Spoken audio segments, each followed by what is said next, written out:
Welcome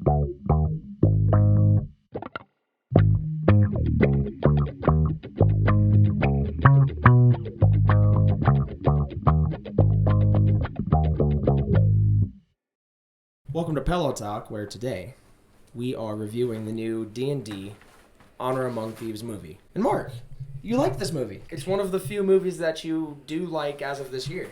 Easily top 10 of my lifetime. So I know a little bit about D&D lore. We have played D&D on this channel. Yes. Check out that video. But Mark knows more than I do, and I know a lot less than Mark. Perfect.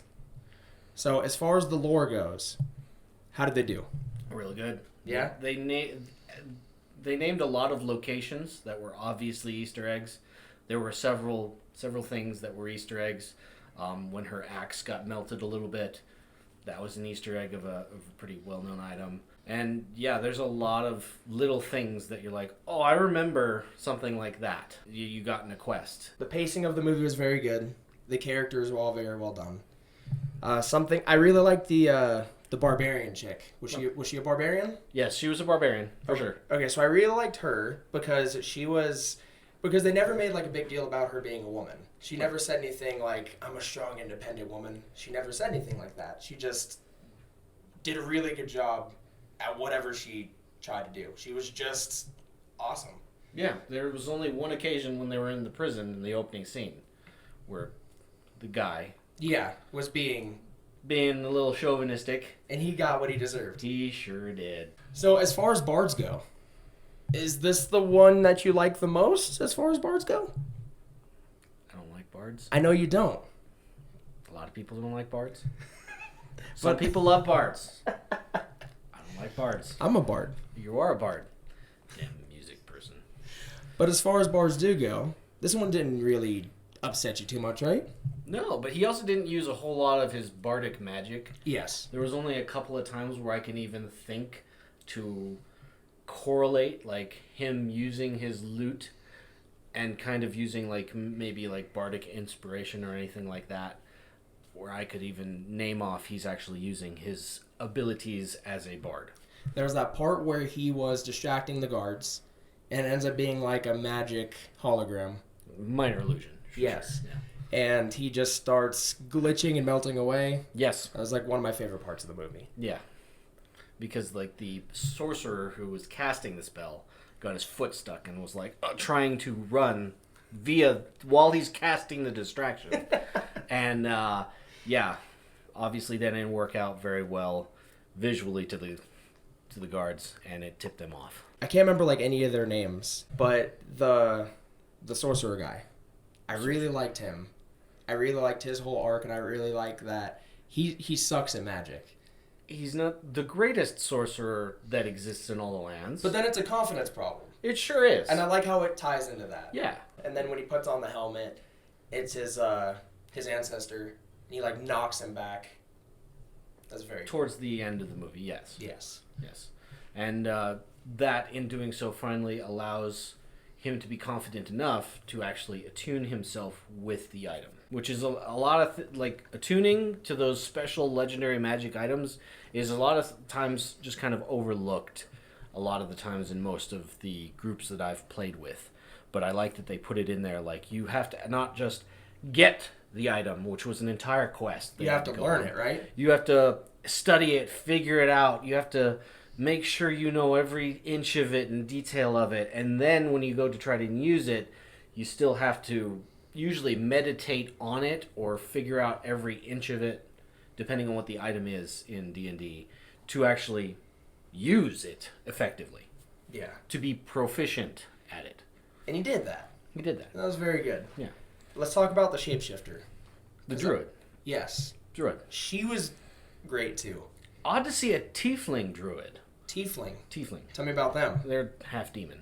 Is that why she had the horns? And the tail. Okay, so I thought, honestly, because I don't think the movie went into it too much. Not really. But I thought she had the horns because of, like, the way she could turn into animals and stuff. I thought that's what they came from. No. So she's a half demon. Half demon. Okay, and they're called tieflings. Tieflings. Okay. Tiefling. But she was great. Yeah. And we saw her turn into a bunch of stuff, like yes. the owlbear. She turned into a deer at one point, Yes. which they made kind of an ongoing joke about. The barbarian did like the deer. A fly and a hawk, and I think that's about it. But they were really good. Oh dear.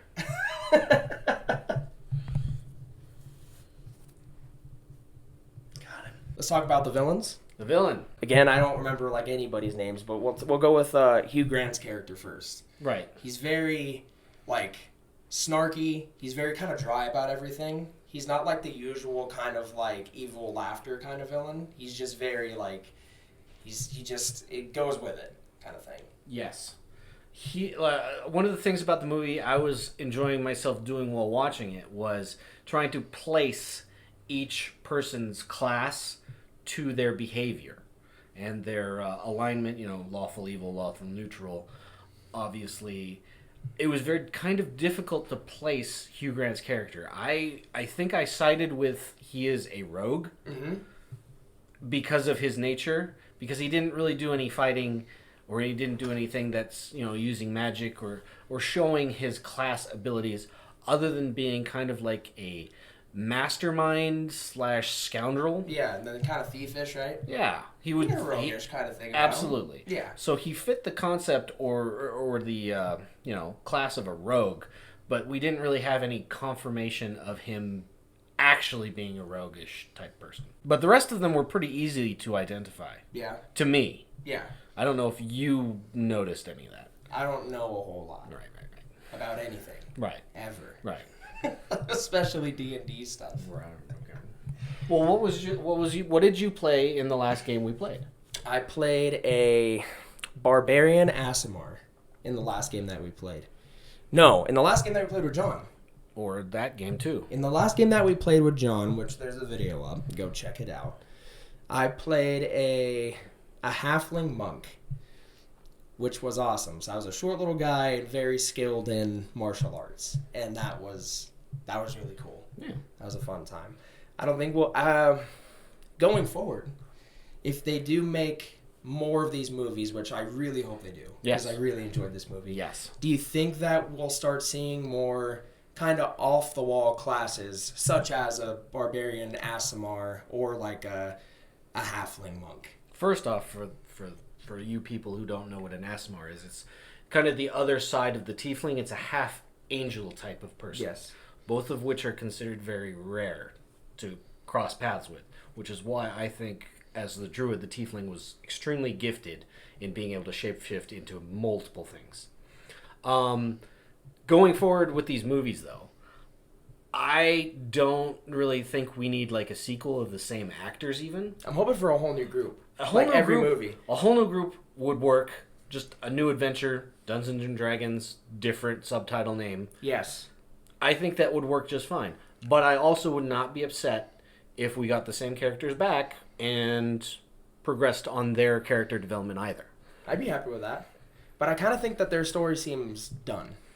I know they could go further. Yeah. There's a bunch of quests they could go on. Right. But I would love to see new characters more, I think. Sure. Do you think these movies would work if it were to just focus on, because D&D you played in groups. Right. Do you think these movies would work if they just focused on, say, like one character who maybe comes across more people in the movie, but just one character focus? You can do that? Do you think it'd be as fun? No. No. D&D is a group. That's the whole thing of it, right? It's a group game. You bounce off of each other. You bounce off each other. You don't just create one character and that character goes out and generally does everything. You generally have several characters. Depending on how big your group is, you can have, 3 people and a, dungeon master, versus if you want to get crazy, you have like 10, 20 people playing with one dungeon master. That gets a little chaotic, just trying to get everybody kind of through it. But you could definitely do it. It just wouldn't be a Dungeons and Dragons thing because it's more of a group thing. Okay. I think. I was kind of thinking about that during the movie because all their personalities were very different. So while I was watching the movie, I was thinking I was imagining it as if it was a D&D campaign, right? And so I'm like, the way that they all talk to each other and bounce off of each other and just get each other in these ridiculous situations, I'm like, this is this could be like a campaign. Like this seems very campaignish, to where it's just like the barbarian was just off the wall, silly, just throwing in like, oh, he also plays a lute. Oh, she did turn into a deer. Like that just seems like some smack we would talk to each other, like playing the game. Well, yeah, and one of the things I would extremely like to point out that I was discussing with who I went to go see the movie with, Josh. We were saying like the statistics that usually we see on the characters, strength, dexterity, constitution, intelligence, charisma, wisdom. We saw hints of these statistics depending on what they were doing. Like obviously the barbarian was very strong, Yes, and kept throwing people around. Was very proficient in combat. But people like Hugh Grant's character or Chris Pine's character were able to talk themselves through things, revealing that they had a high charisma. But none of them really seemed to have a very high intelligence attribute. Which we saw when the little there were the little brain-looking pig things in the cave. Mm-hmm. And he said the higher the intelligence, the more likely they are to attack you. Yes. And he walks by all of them, and he's all, it's kind of hurtful. I laughed at that one. A lot of people laughed at that in the theater. Yeah. Just because, intellect devourers can be kind of dangerous, but they just walked right by them because they're like, oh, these guys are fucking idiots.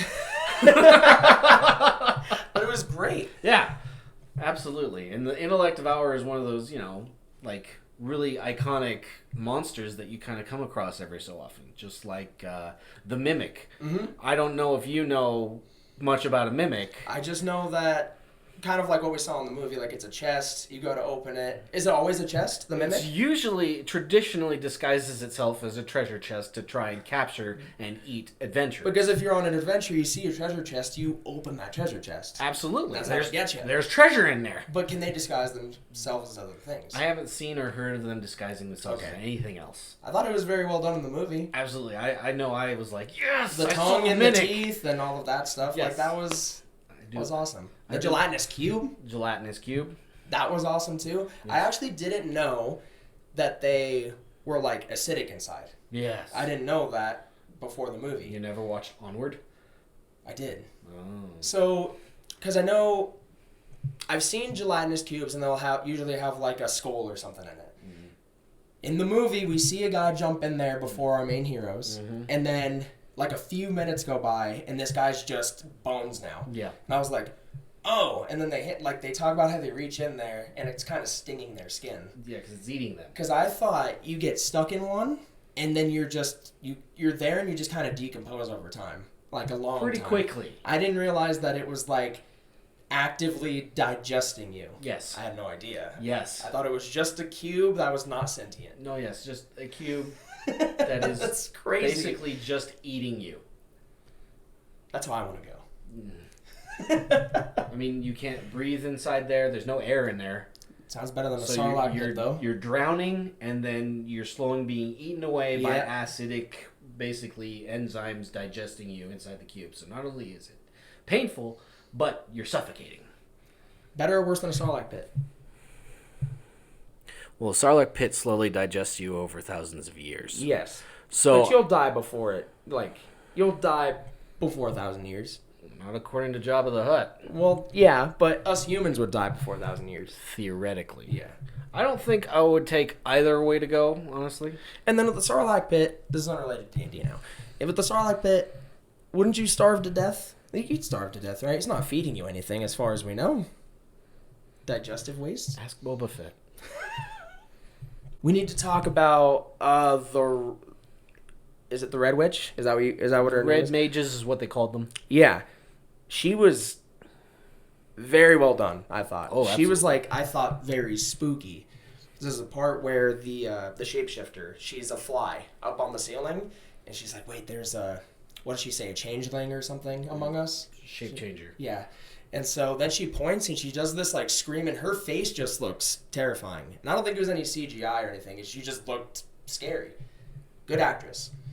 But there's multiple points in the movie where she does stuff. The part where she's disguised as Chris Pine's daughter. Mm-hmm. And then she starts doing that laugh, and she changes and she does another but I was like, ugh, this chick creeps me out. Well, yeah. Which I thought was very good. There's not a lot of movies where I feel like the humans can make me feel creeped out, but she made me feel like, ugh. More so than the monsters that were depicted? Yeah. Okay. Yeah, I don't know. There was something about her. She creeped me out. She was doing something with her eyes, but it was freaking me out. I mean, that way? you weren't scared at all of the obese dragon? That was hilarious. Okay, it was. It really was. But anyways, back to the mage. No, yes, she was... The principal villain so far was a red mage, and she was basically trying to turn everybody into zombies and have an undead army. She did her part very, very well. Very, very good. Very, very well. I like a good villain, and she did very well. You rooted for the heroes to defeat her. Yes. And not taking anything away from Hugh Grant, because I thought he was great, too. Because he was very, like, suave villain. To her, very maniacal, wanting everybody to die villain. She had an entire plan of what she wanted and to Yes. get done. He was more of just like, well, Money. I'm kind of just benefiting off of this, so Yes. let's just go with it. Rogue. But now we do have to talk about that dragon. Oh, now we have to talk about the dragon. Because that was awesome. And I didn't expect it. You expected to see a dragon. I really expect, because Dungeons and Dragons. So I expect to see a dragon, but I've never seen a dragon depicted with a weight problem. And he was still very intimidating, but it was so funny to watch him try to run. He's getting stuck on stuff. He's trying to fly. His fire thing doesn't seem to work super well. He's like trying to spark it, and then like he can't do it until like sorcerer guy lights his finger. I mean, I don't know how long that guy was down there and how much he was sleeping. Probably a lot. Yeah. But yes, the fat dragon was hilarious. Very good. And they made jokes such as, "Oh, he must have moved from his last lair. Did he eat the last one?" Like it Did was. he eat his last layer? It was so good. Yes, delivery of that line was great by Chris Pine. Yes. We highly recommend you guys go see this movie because I want more of these movies. Absolutely. In any way, but if they can keep it like at least on par with this movie, because they really kept it in the pocket. They didn't try to go too far. They didn't try to overreach. It was things that you all knew, so it seemed like they stuck to the material very well. Yeah. Like I said, there were several things I noticed that maybe not a D&D player may have noticed. So I recognized these things and was very excited by these things. I'm like, oh, they put that in there. They put it in there. I've done that. But it was very fun. Yeah, it was. And you could see, like, there are certain points in time, like, when, things don't go the adventurer's way, and they're like, they crit a natural 1 on that one. I know what that feels like right there. Like, going back to the dragon, like, he's going and attacking you, and then he just, rolls over, and there was a time where the adventurers are still having to run away from this dragon, but it's not chasing them anymore. It's, like, just tripped and has just rolling over on top of that. That was a crit 1 by the dragon for sure, but the adventurers were able to escape that. Since we're talking about the dragon's lair, there was that part where the guy's going over how to cross the bridge. Yeah. And it's a very, like, meticulous way to get across this bridge Yes. of, like, all the odds, all the evens. And then the sorcerer accidentally steps on this one block Switch. that throws the whole bridge down just into the lava river. I'm like, that's something that would absolutely happen in the campaign. I mean, I don't know. Again, I can speak for myself. I don't know about everybody else, but there are some occasions where, as a dungeon master or DM, you create a very elaborate plot line, an elaborate way of doing point A to point B. It just gets ruined. And it just gets ruined because, they find a different way. Like, for example, the Aarakocra, the winged bird man, right at the beginning when they were getting their, trying to get their pardon from the prison. That's another really good example, actually. It's good. Like, you can, like, we're going to do this, we're going to go through this, and then there's a bridge, and then if you're a character in the Aarakocra class, it's like, I fly over it. And then the rest of the party's like sitting there like, you go get it, man. We'll be right here when you get back. And then that just throws your entire bridge plot completely out the window. That's why Chris Pine's character was awesome, because he's like, I'm a planner. And she's like, oh, you make plans that fail. Yeah. And he's like, well, if that plan fails, I make a whole new plan. Yeah. And it's like, being the DM, Yeah. like as you were. Yeah. Yeah. Planning, That and whole then thing. Then it just gets thrown in away the trash. And then, you summon the dreaded Vampus, and it has to fight the people who just went through your whole hour of content you were going to plan. So, yeah, now I just, boom, dreaded Vampus, you got to fight it. Hope you live. Because I put a lot of work into that whole puzzle. For you to not touch it. Yeah, not do. Oh, before we go, there's the part where they go to the graveyard. Yeah. And they're waking up and talking to all the dead bodies. Oh, yeah. Also hilarious. Yes. And also made me think of a situation to where if you were a DM and I woke up a dead body. Yeah. And I'm like, wait, did that count as a question? And then you'd be like, yes. Yes. And then the guy just collapses. I could Mark's been a DM before and I could totally see him pulling some smack like that. It was good. Yeah. Yeah. And that poor one dude still there. Just sitting there. Sitting there. That was only 4 questions. Has anybody got a question for me? Hello? Have we touched on everything? I think so. I mean, I think that's everything. I don't know. Finale of the movie was very good. Mm-hmm. I did like that he was like, I'm going to let my wife go and I'm going to resurrect my friend, who's pretty much like the child's mom at this point. Yeah, she was the mom at that point. Yeah. Wouldn't let her eat the potatoes, though. Yes, correct. Very protective of those potatoes. So, do you have an overall ranking for this movie? I think I gave it a few times already. I think you did. Give it to us again. All right, I'm going to give it 5 dire wolves. 5 dire wolves. Is that a good thing? You ever faced 5 dire wolves? At once? No, I don't think I've faced any in the campaigns that we played. It sounds like a bad thing, though. I think we faced some in Curse of Strahd. But, I mean, they do the trick. I think they kill people. So, good on your end. I liked it. Yes. A lot. Very good movie. I liked it a lot. I give it a 9. Out of 10. Oh. Like a normal. I gave it just a normal rating because I can't think of anything clever. Yeah. Siskel and Ebert, 2 thumbs up. I give it a 9 out of 10. 5 dire wolves. Great movie. Go see it. It's better than Then play some D&D. Go to your local game store, buy some dice, buy a book, play some D&D. It's fun. If you're an adult, it's hard to make time with friends to do that now. Even as you're a kid, it's still hard to get ideas and stuff together. Yeah. Just get a campaign book. But it's fun. And thank you for joining us. We'll see you on the next review for Super Mario Brothers movie. Oh. Is that the next one? Yeah. Comes out April 5th. It's a good movie. So It looks like a good movie. So 4 days. Yeah. So we'll see you then. I just watched one movie.